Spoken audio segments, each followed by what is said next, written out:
እንድታሳድርብን ሀገራችን ኢትዮጵያን ኦርቶዶክሳዊ ተዋሕዶ ቤተክርስቲያናችንን ክርስቲያን ሕዝብህን በቸርነት እንድታስብልን አምላክን በምሕረት ቁጥበን በትዕግስት እንድትመልስልን እንለምንሃለን፣ እንወልድሃለን።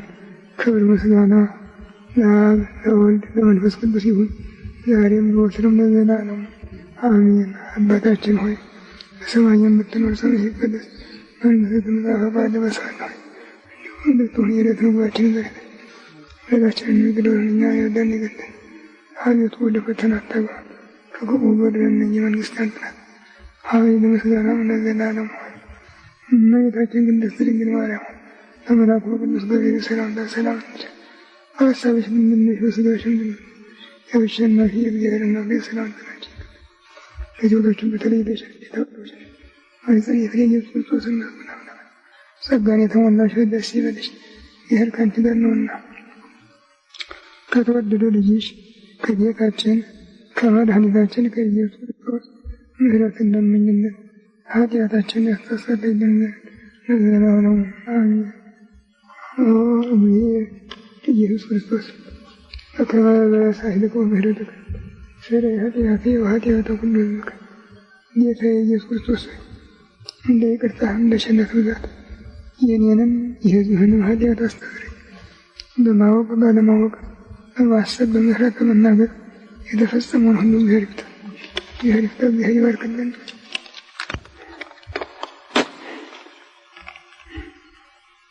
ዛሬ እንኳን ብዙም አቅም የለኝም፣ ይደክመኛል። ምክንያቱም ምን እንደሆነ ሰዎች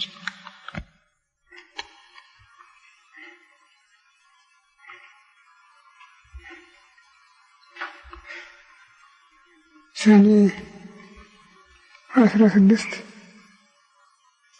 1999 ዓመተ ምህረት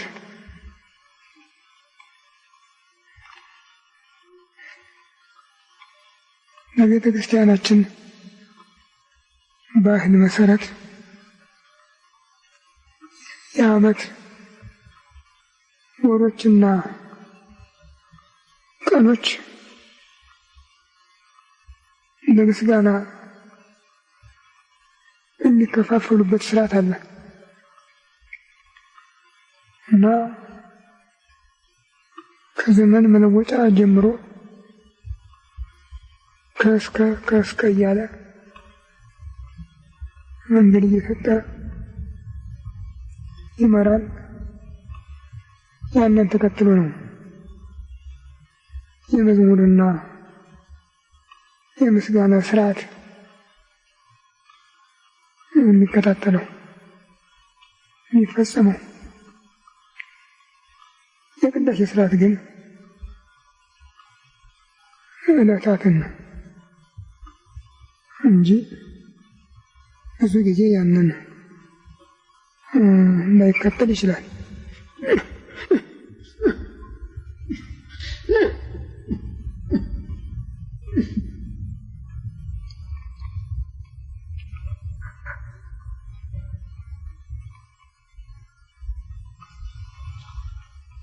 ዛሬ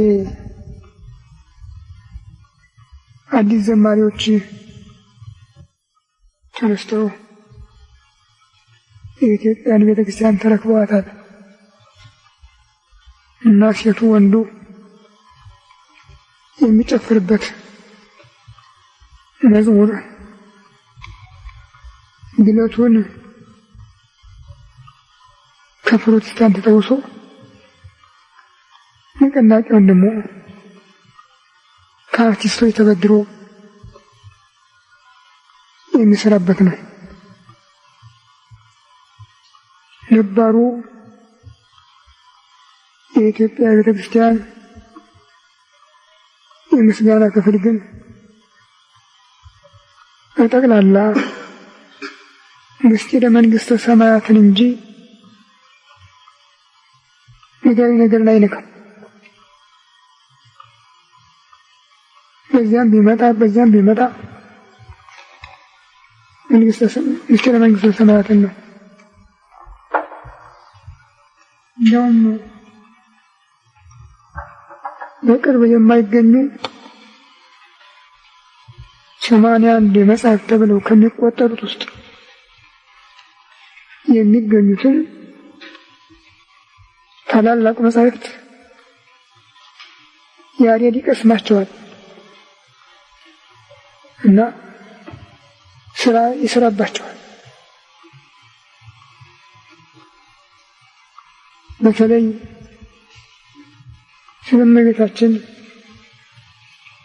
ስለ ምስጢረ ሥጋዌ በተናገረው ሁሉ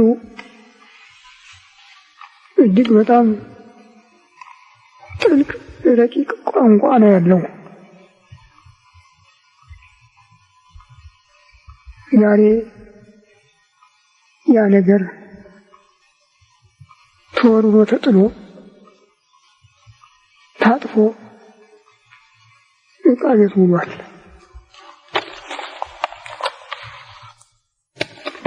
ሰዎቹ ያንን እንትን ይላሉ እና ከዚህ ከ14ኛው መቶ ዓመተ ምህረት ጀምሮ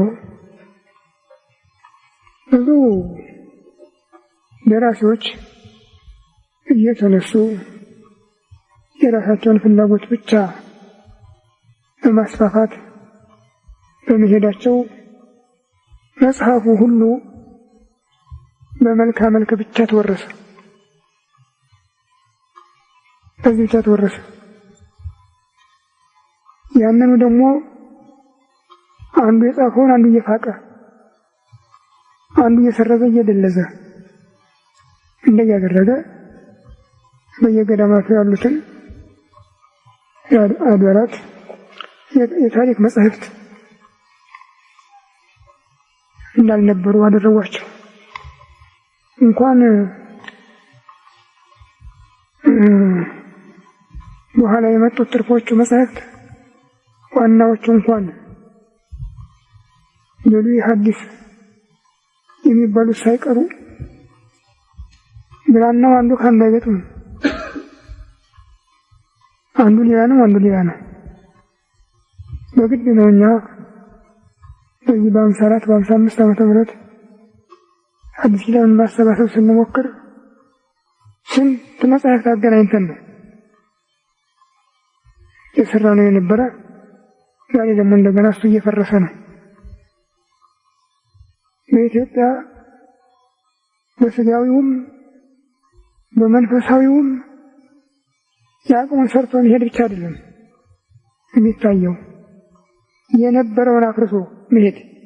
ይሄ ራሱ እንደ ስራ ነው የሚቆጠር መሰለኝ እና ከሱ በፊት የነበረው ሰውዬ ይወቀስበትም ይመሰገንበትም የሰራው ሊጠበቅ ሲገባው ያንን አፍርሶ በዚያ ላይ አዲስ ነገር ነው የጭቃ ካብ የሚከብበት እና መንፈሳዊውም በዛው አንጻር ሄዶ ዛሬ ልንቆጣጠረው ከማንችል ደረጃ ደረሰ። ይልቁንም በዚህ 50 ዓመት ውስጥ የደረሰው ጥፋት ይህን ያህል ነው አይባልም። ይህን ያህል ነው አይባልም። ከዚያ በላይ ደግሞ በዚህ በ34 ዓመት ውስጥ የደረሰው ደግሞ ከምርመራ በላይ ነው ማለት ይቻላል። እስላም እስከ ዛሬ በኢትዮጵያ ቁርአኑን ያችኑ ሲያኝክ ከመኖር በስተቀር መጽሐፍ ጽፎ ቁርአን የሚተረጉም ቁርአን የሚያስፋፋ ነገር ሞክሮ አያውቅም ነበር። በ64 ዓመተ ምህረት ገደማ ይመስለኛል ቁርአን ከታተመ ወዲህ ስንት መጻሕፍት ናቸው ዛሬ የሚፈልቁት ክርስቶስን የሚሰድቡ ያው ክርስቶስን የሚሰድቡ። ታዲያ ታላላቆቹም ታናናሾቹም የቤተክርስቲያን ብዙዎች እስላሞችን አንገታቸውን አቅፈው ሽሩሩ ከማለት በስተቀር አንዱ እንኳን ቅር አለኝ የሚል የለም። እነሱ ባለፈው በጥቅምት ወር ከተነሳው ጠብ አንድ ተማሪ ቁርአን ቀዷል ተብሎ ነው ምክንያት የሆነው።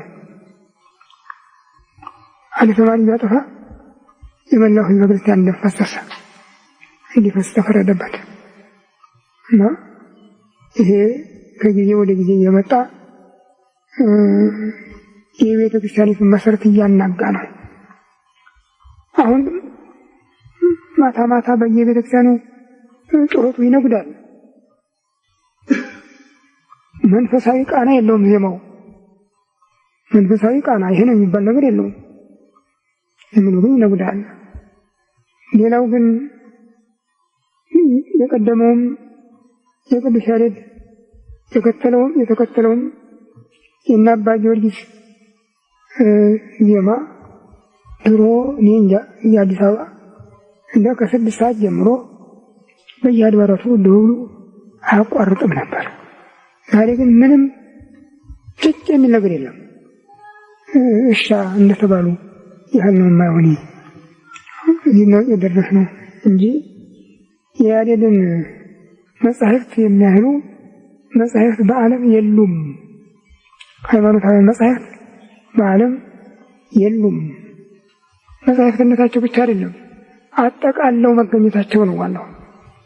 አጠቃለው ከብሉይ ኪዳን በፊት የነበሩትን የነ ሄኖክን፣ በብሉይ ኪዳን የነበሩትን ኦሪት ነቢያትን፣ በሐዲስ ኪዳን የተጻፉትን የሐዋርያትን ትምህርታትና መልእክታት፣ ወንጌላት ይህን ሁሉ ቀምሞ ነው ለቤተ ክርስቲያን ያስተላለፈው። እንዴት ያለ ጸጋ ነበረው! በአገልግሎት ጊዜ ይታይ የነበረበት ይኸው በዚህ አምሳል ድራሽ እየጠፋ ነው። በዚያ መሰረት ዛሬ ሰኔ 16 ቀን የዘመነ ዕርገት ፍጻሜ ይባላል። ከዕለተ ትንሣኤ ጀምሮ እስከ ዕለተ ዕርገት ፋሲካ ትንሣኤ ነው የሚባለው። ከዕለተ ዕርገት ደግሞ እስከ ዕለተ ጰራቅሊጦስ ዕርገት ይላል።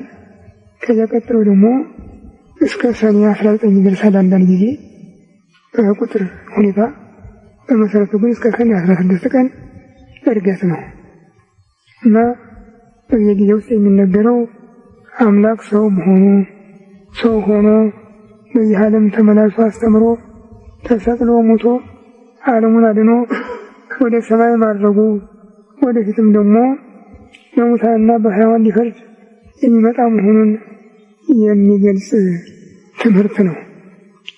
እነዚህ 2 ወሮች ግንቦትና ሰኔ ብዙ የመገናኘት ጠባይ ያላቸው። ባለፈው የተናገርኩት ግንቦት ኖህ ወደ መርከብ የገባበት ኋላም 1 ዓመት ቆይቶ ከመርከብ የወጣበት በመሆኑ የሰው ልጅ ሕይወት እንደገና የታደሰበት ነው። በዘመነ ሐዲስም መጀመሪያ እመቤታችን የተገኘችበት፣ ቀጥሎ ጌታ ያደረገበት፣ ኋላም ለሐዋርያት መንፈስ ቅዱስን የሰጠበት ነው። ሰኔ ደግሞ ከመርከብ ከወጣ በኋላ ብዙ አሰበ። እንዲያው እግዚአብሔር እንኳን ብዙ ቢያጽናናውም ኖህ በጣም መሸከም አልቻለም። ያንን ዓይኑ አይቷል። በምድር ላይ የነበረ ሕዝብ ሁሉ እንዳልነበረ የሆነበትን ያንን የጥፋት ውሃ ዓይኑ አይቷልና አሁን እንደገና የሰው ልጅ ታድሶ እንኳን እንዲህ በብዛት በተወሰነ ቁጥር እንኳን ይገኛል ብሎ ያሰበ አይመስልም። አይዞህ ብዙ ተባዙ ምድርን ሙሏት ሲለው እንዴ እኔ በባዛ ምን ይሆነኛል?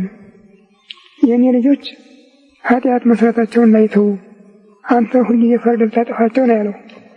ጌታም ይህ ነገርስ እንዳይደገም ቃል ኪዳን አቆሜልሃለሁ፣ በአንተና በእኔ መካከል በሰውና በእግዚአብሔር መካከል ቀስቴን አኖራለሁ እና ደመና ሰማይ በደመና በሚሸፈንበት ጊዜ ቀስቴ በዚያ ላይ ተስላ ትታያለች።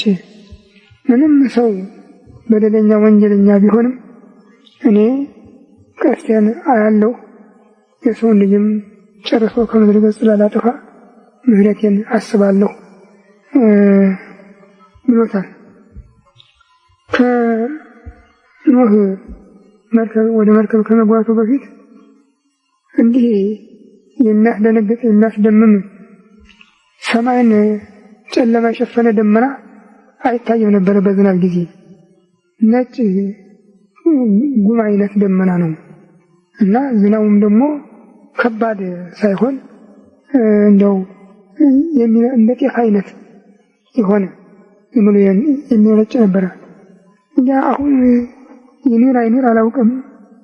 የቀደሙ ሰዎች ግን ሲያወሩ እንደሰማሁት በዚህ በኢትዮጵያ ቦረና በሚባለው ሀገር ይሄ ነገር አለ ይሉኛል እና በዚህ ምክንያት ከብቱ እንኳን ነጫጭ ነው አሉኝ። በጠቅላላ አላነቃ ምድር ያርግ ወይ ሰጠ ያለስ ከጥፋት ውሃ በፊት እግዚአብሔር ዝናብ አላዘነመም ነበር ነው የሚል። ከዚያ በኋላ ነው ከላይ በሰባት ከታች በሰባት አፍ ተገናኝቶ ምድርን እንዳልነበረች ያደረጋትና ሰማይም በጥቁር ደመና መሸፈን የጀመረው ከዚያ ወዲህ ነው። እግዚአብሔር ግን በዚህ ደመና ላይ የቀስቱን ምልክት ያሳያል። እኔ ለኖህ በሰጠሁት ቃል ኪዳን እንደጸናሁ ነኝ። የእናንተ ኃጢአት ግን ከሰባ ትካት ከሰባ ሰዶም ከሰባ ገሞራ በዝቷል እያለን የሚያሳስበን። ይሁን እንጂ አሁንም ፍርድ አልቀረም፣ አልቆመም፣ እየቀጠለ ነው። እንደዚያ አይነት ምናልባት ይሄ ኑክሌር የሚባለው ነገር ከመጣ ሊሆን ይችላል። እዚያው ድረስ ግን ያለው መተላለቅ በየሀገሩ የሚሰማው ይልቁንም እስላም አጥፍተህ ጥፋ የሚል ፕሮግራም በማቀዱ ምክንያትና በየቦታው እየተነሳ ነፍሰ ገዳይ ሁሉ ያለህ ብርጌድ ነኝ ስለሚል የሚያልቀው ሕዝብ ይህን ያህል ነው ይባል አይደለም። ያ ብቻ አይደለም።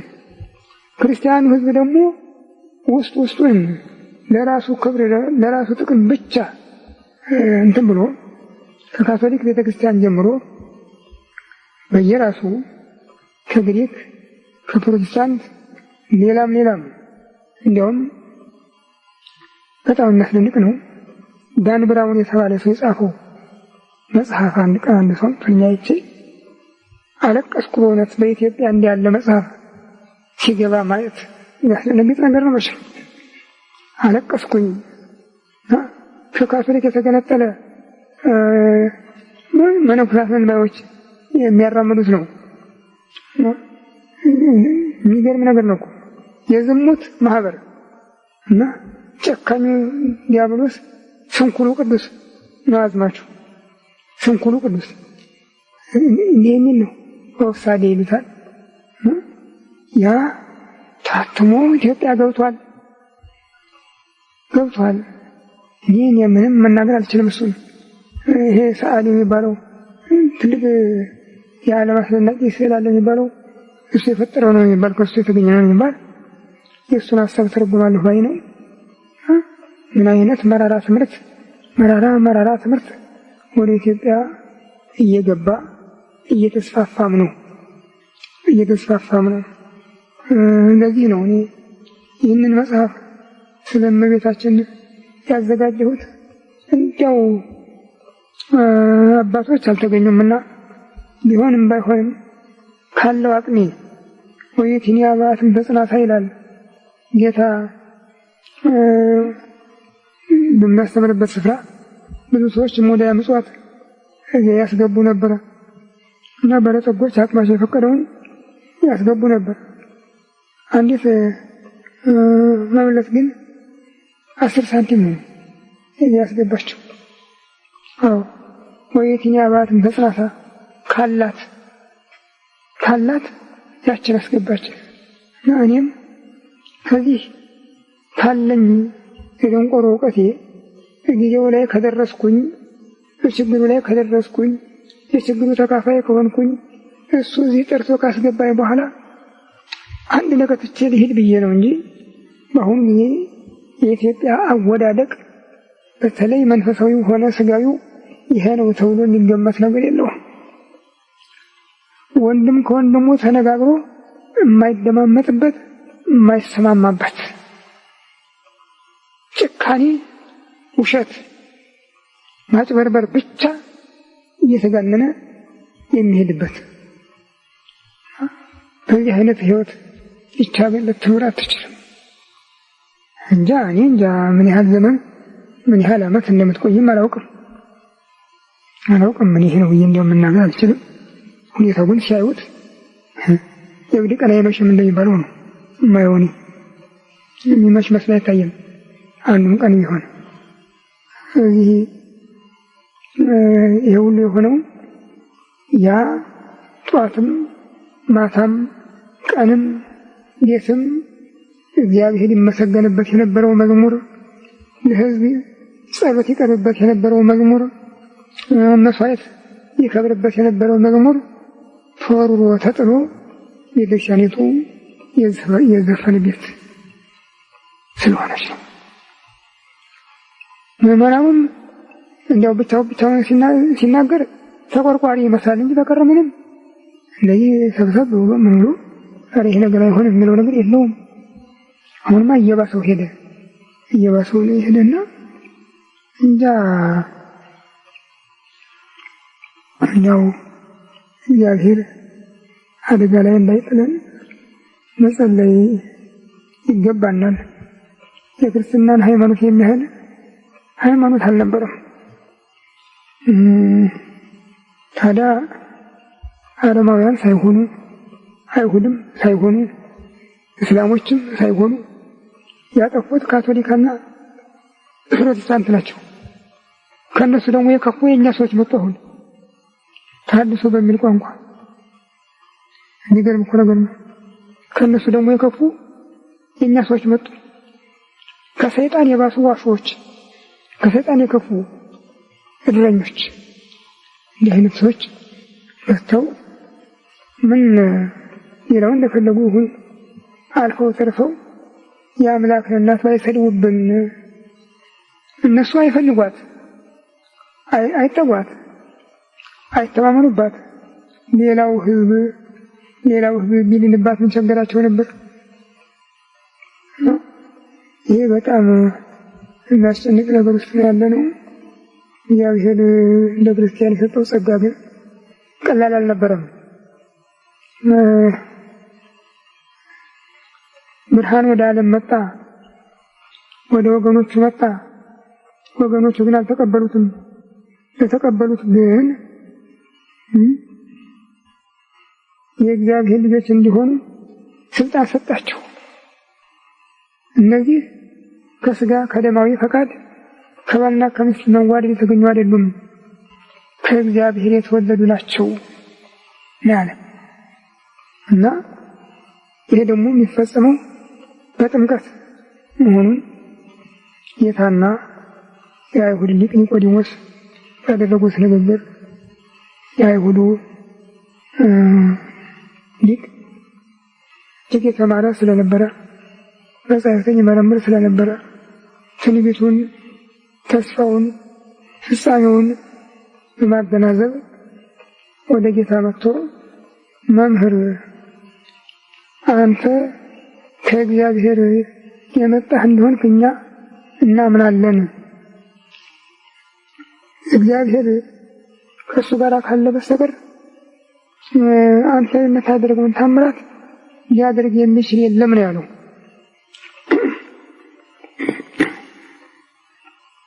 ጌታ ግን የእሱን ምስክርነት አልተቃወመም። ግን በጅተሃል፣ መልካም አድርገሃል የሚል መልስ አልሰጠም። እውነት እነግርሃለሁ ነው ያለው። ዳግመኛ ያልተወለደ ወደ እግዚአብሔር መንግሥት ሊገባ አይችልም። ዳግመኛ ያልተወለደ የእግዚአብሔርን መንግሥት አያይም ያለው ኒቆዲሞስ ነገሩ ገረመው። ሰው እንደገና ወደ እናቱ ማኅፀን ይመለሳል? ከጎለመሰ በኋላ እንደገና ወደ እናቱ ማኅፀን ይመለሳል? እንደገና ሊወለድስ ይችላል አለው። አታድንቅ፣ ከውሃና ከመንፈስ ያልተወለደ ሁሉ ወደ እግዚአብሔር መንግሥት ሊገባ አይችልም። ከሥጋ የተወለደ ሥጋ ነው፣ ከመንፈስ የተወለደ ግን መንፈስ ነው። ነፋስ ወደ ወደደው ይነፍሳል፣ ከየት እንደሚመጣ ወዴት እንደሚሄድ የሚያውቅ የለም።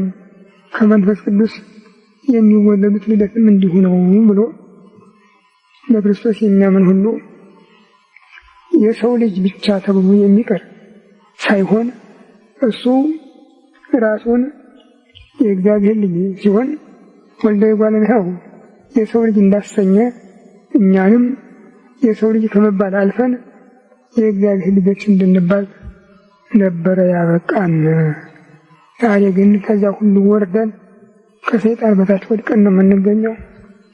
የኢትዮጵያ ቤተክርስቲያን በዚህ በኩል ንጹሕ እምነት፣ ንጹሕ ትምህርት፣ ንጹሕ ስርዓት ነበራት። ጥንቅቅ ያለ የተለቀመ ምን ይሆናል? ጊዜው አበላሸው፣ ሁሉን ነገር እንዳልነበረ አደረገውና ዛሬ ሁሉ ደራሲ፣ ሁሉ ጸሐፊ ሆነ። ከመሬት ተነስቶ ብቻ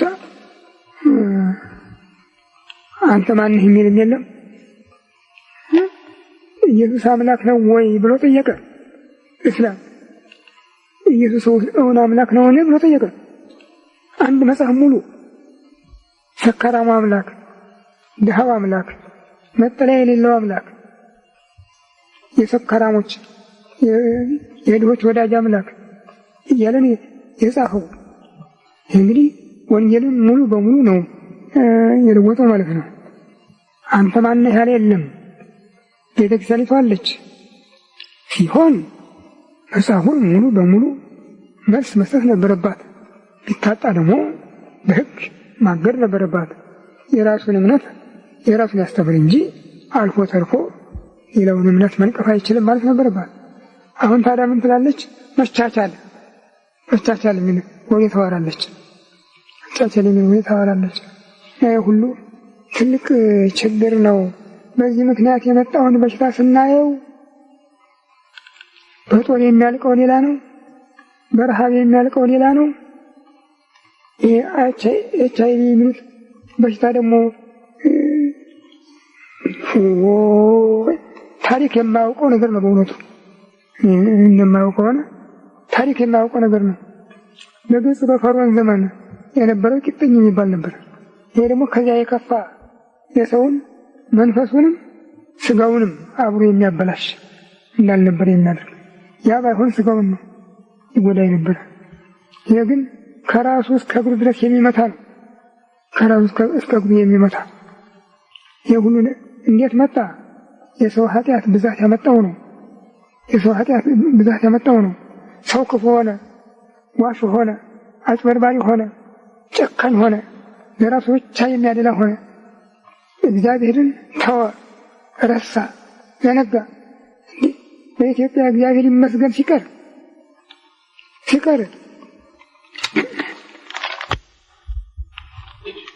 አፄ ዮሐንስ ጎንደር ገቡና ንጉሥ ሚካኤል አፄ ዮሐንስ ጋር ተጠርተው ይሄዳሉ እና መጀመሪያ ሰዎች ተጠንቀው ይማከራሉ። እንግዲህ እናንተ የኛ ሀገር ሄዳችሁ ደህና ዋላችሁ፣ ደህና አደራችሁ ሲሏችሁ አልሐምዱሊላህ እንዳትሉ፣ እንዴት አደረግ ሲሉት እንዴት አደረግ በለው፣ እንዴት ዋልክ ስትለው ሲልህ እንዴት ዋልክ በለው ብለው ይወስናሉ። እና ያ ገብተው እንዴት አደርክ፣ እንዴት ዋልክ አንድ አልቃሽ ምን አላች? እንዴት አደርክ ብለው እንዴት አደርሽ አለኝ፣ እንዴት ዋልክም ብለው እንደምን ዋልሽ አለኝ፣ እግዚአብሔር ይመስገን ሊቀር ነው መሰለኝ አለች። አዎ አሁን ቻው ትንሽ ትልቁ የሚገርም ነገር ነው። እኔ እንዲህ ያለ ቁጣ ነው እንጂ ይጤነት እኮ አይመስልም። ታዲያስ ይህ ብቻ እግዚአብሔር ይመስገን የሚል ነገር ቀረ። ይሄ ሁሉ የተፈጠረው ከእስላሞች ጋር አብሮ ለመኖር እንዲመች ላለማስቀየም እኔ እንደኔ ላለ ማለት ይሄ ሁሉ የተፈጠረ በዚህ ምክንያት ነውና ታዲያ እግዚአብሔር የተናገረው ደግሞ በየጊዜው መፈጸሙ የማይቀር ስለሆነ በራዕየ ዮሐንስ ምዕራፍ 6 4ኛው ማኅተም በተከፈተ ጊዜ ዝንጉርጉር ፈረስ መልኩ ይሄን የማይባል ድብልቅልቅ መልክ ያለው ፈረስ ወጣ።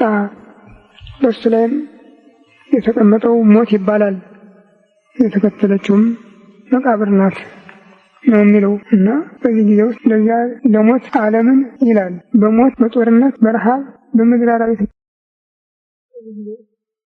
ለዚያ ለሞት ዓለምን ይላል በሞት በጦርነት በረሃብ በምድር አራዊት እንዲቀጣ ስልጣን ተሰጠው ነው የሚል። እንግዲህ በሞት በጦርነት በረሃብ በምድር አራዊት በሞት ይሄ እንደ HIV ያለው ነው። ረሃብ ነው፣ ጦርነት ነው። በምድር አራዊት ነው የሚለው አሁን ከየመርዙ ከየሚፈነዳው ከየሚወረወረው የሚፈነጨው የሚፈላው ትል ነው አንትራክስ ብለውታል እነሱ። ይሄ ሁሉ በዚህ በእኛ ዘመን የተፈረደ ፍርድ ነው። ፍርድ አልቆመም አሁንም ማለት ነው። ፍርድ አልቆመም እንጂ ኖህ ተጠንቅቆ ነበረ ሰውን ከእግዚአብሔር ጋር ያስታረቀው። የኔ ልጆች ኃጢአት መስራታቸውን ላይተው አንተ ፈርደህ ታጠፋቸው ነበር ያለ። ቢሆንም ያው እሱ አምላክ ቃል ኪዳን እንዳጸና ነው። በዚያው ቃል መሰረትም ከአሁን ጀምሮ አለ ጌታ መዝራት ማጨድ በጋና ክረምት ብርድና ሙቀት ዘርና መከር ጊዜያቸውን ጠብቀው ሰውን ያገለግላሉ ብሎ እንደተናገረ እንግዲህ የኢትዮጵያ ክረምት በሰኔ ጀምሮ በመስከረም የሚጨርስበት ማንኛውም ሂደት ሁሉ ያንን ተከትሎ የሚሄድበት እግዚአብሔር በሰጠው ቃል ኪዳን መሰረት ነው።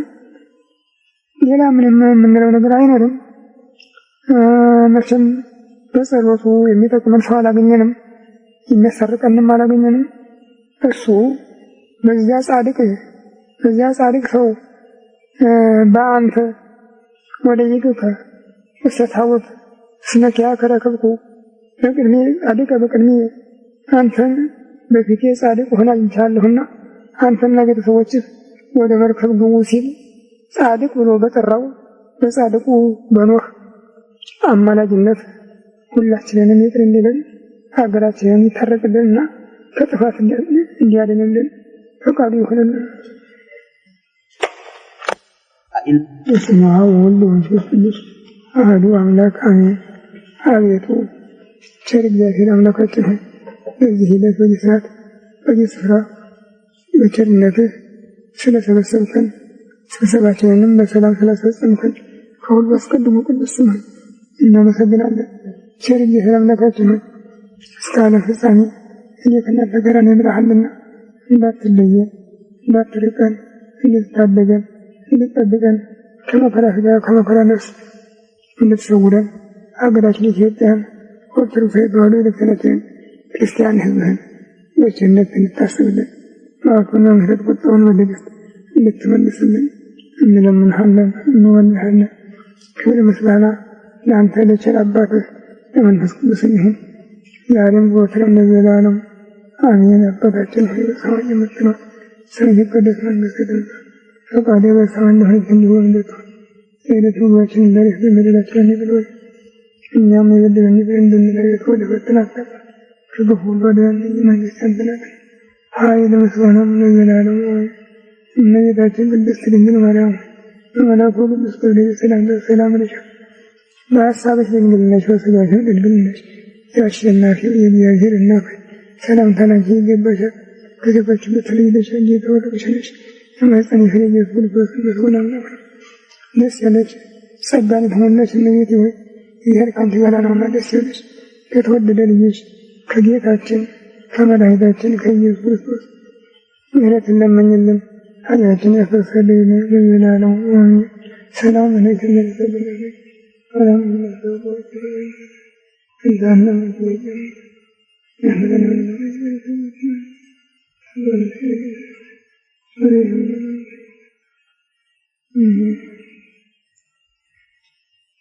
አይሁን ተስለስ እንደሚፈልግ ወላሂ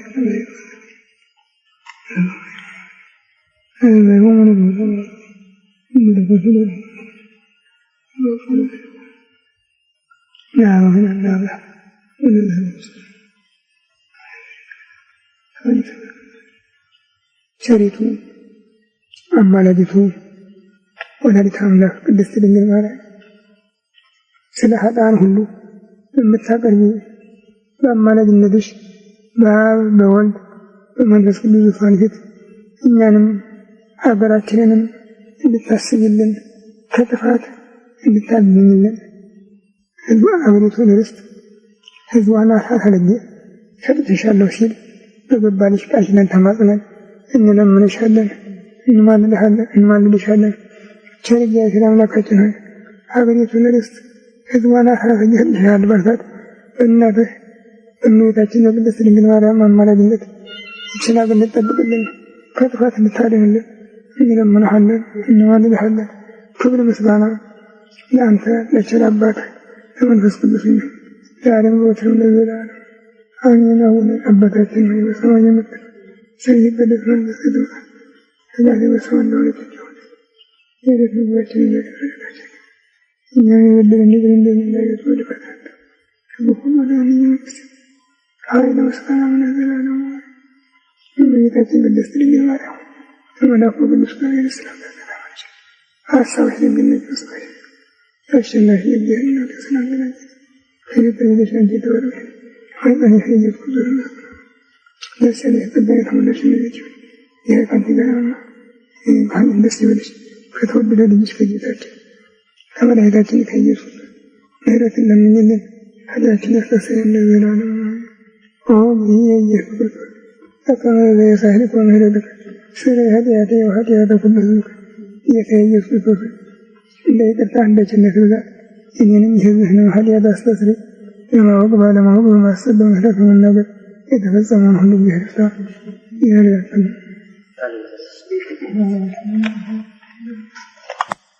ሉቡማ አባ ገሪማ ጀምሮ አስተምህሮ ነው። ግዝ አዎ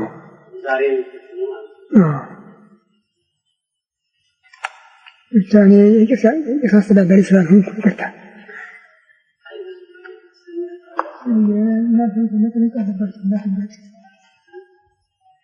እንዳትጋጩ መጠለቅ አለባቸው። ጠቢባነ ከማሩ የምት ወየዋሃነ ከመርግብ ግን እናንተ ነው ያላቸው።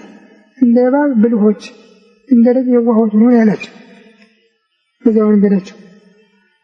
እንዲያ ሆኖ ነው የገቡት። ይናለም ገንዘብ እንዳደረጉት መስሎ ነው። እና በሚቻል መጠኖችም የሚሰማን ሰው የሚከተልን ሰው ያነጋገሩት ግድ የለም። በቀር አንዳንዱ እልክ የሚመስለው አለ።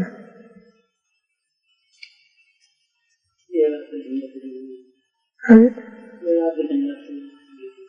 ኧረ የእሱን ነገር ምን ታነሳዋለህ? መሬት ከተኛ እግዜር አስገድዶ በመሬት ካስተኛው ጀምሮ በብልሃት ባይነ ይኖር ነበር እንዴ?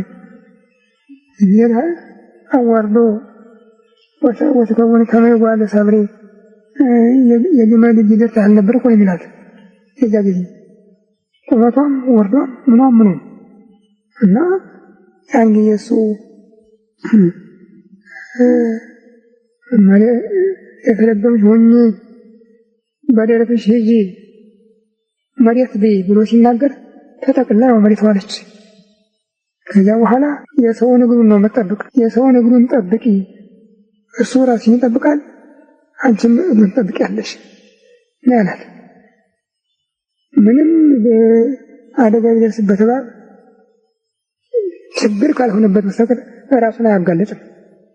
ጠቅላላ ሰውነቱን ሰብስቦ ራሱ ላይ አድርጎ ቁጭ ነው የሚል። ከዚያ በኋላ ቢደበደብ ያ ደግሞ ኳ እያለ ቆዳው ምንም እንትን አይልም፣ አይነካም።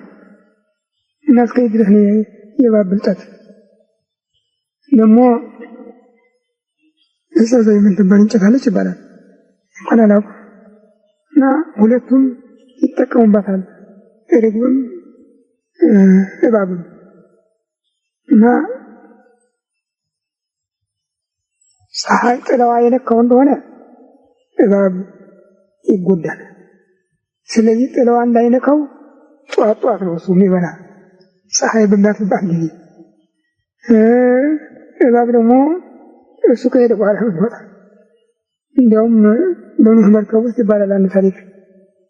በኖህ መርከብ ውስጥ እሱም ጭምር ገብቶ አልነበረም እና ርግቦችም ገብተው ነበረ። ርግብ አፍ ውስጥ እንቁላል ጥላ ቀፍቅፋ እስክትወጣ ድረስ ታግሶ አሳልፋት ይባላል። አውጥቶ ፍል ውሃ ላይ ጥለኛል ይጨምረኛል ብሎ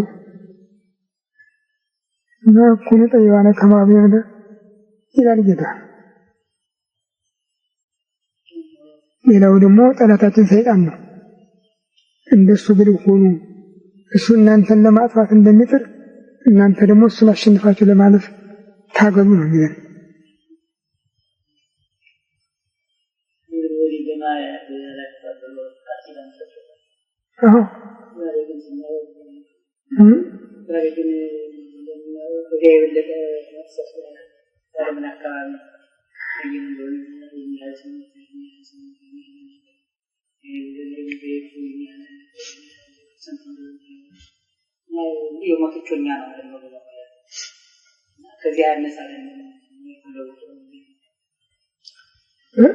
መሳሪያው እኮ የተለወጠ መሳሪያው ያን ጊዜ ዓለም የጠፋበት ፍል ውሃ ነው።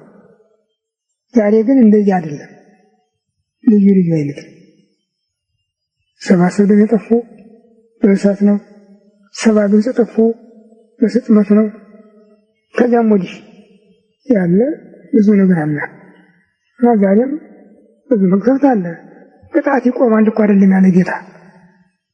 ግን ያ በጠቅላላ የሰውን ዘር ከምድረ ገጽ በአንድ ዓመት አጥቦ ያጠፋ ነው።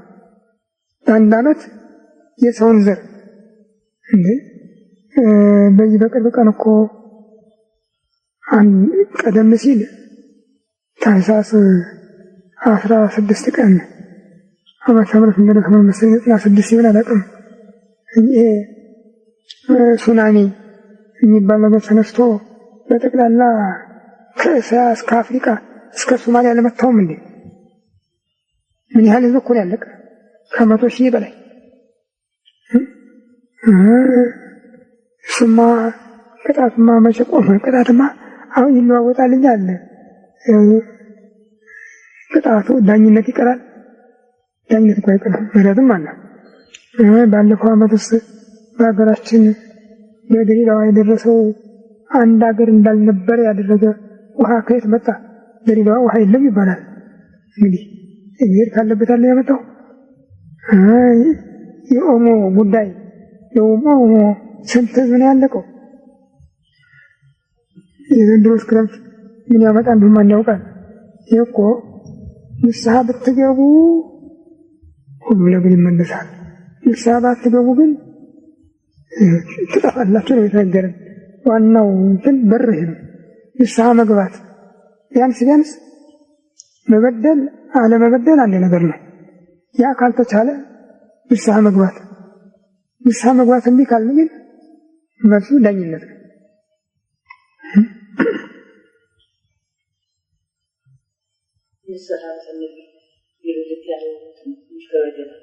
አሜን።